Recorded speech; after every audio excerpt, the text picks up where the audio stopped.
Jangan menjadi setitik nilai yang merosakkan.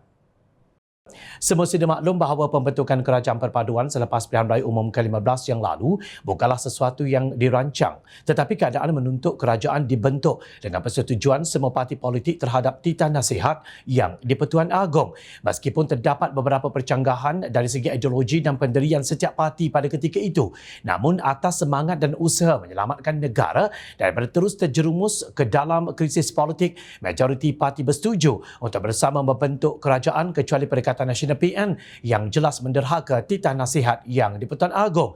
Secara dasarnya, semua pihak dapat menjaga kesepaduan dan kestabilan kerajaan perpaduan di bawah pimpinan yang amat berhormat Datuk Seri Anwar Ibrahim dengan baik. Sehinggalah terpacul keluar kenyataan daripada saudara Tony Phua dalam satu program ceramah bersama DAP Petaling Jaya yang telah menimbulkan labelan yang berisiko menjarakkan lagi pengundi Barisan Nasional daripada Pakatan Harapan PH.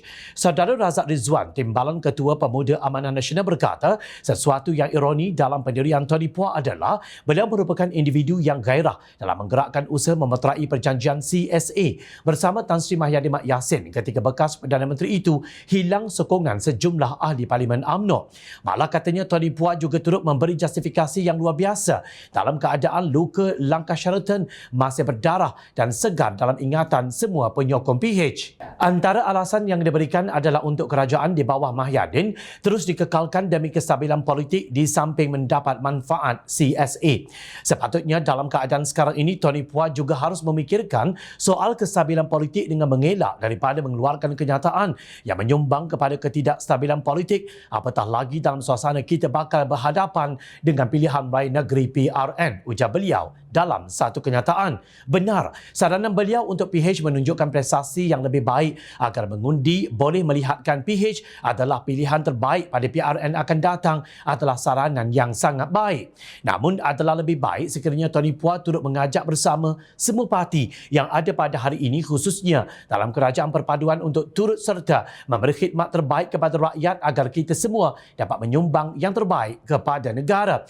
Merujuk kepada laporan media yang memetik ucapan Tony Phua dalam satu majlis yang dianjurkan oleh DAP Petaling Jaya itu, Setiausaha Agong DAP Anthony Loke Siu Fook menegaskan bahawa Tony Phua tidak lagi memegang apa-apa jawatan dalam DAP.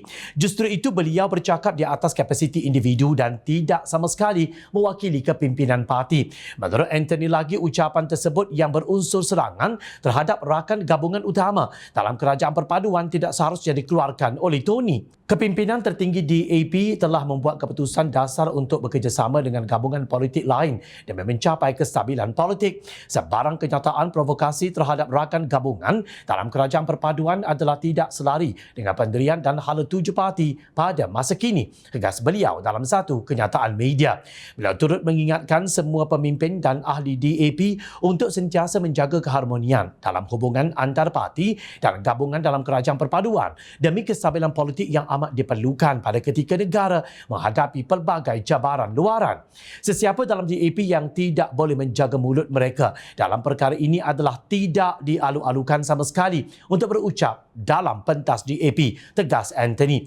Kesimpulannya di sini, semua pihak khususnya pemimpin atau bekas pemimpin DAP perlu sentiasa bermuhasabah dan berhati-hati sebelum mengeluarkan kenyataan kerana keadaan politik semasa menuntut kepada kita menilai secara teliti kesan ucapan dan kenyataan yang dikeluarkan kepada umum.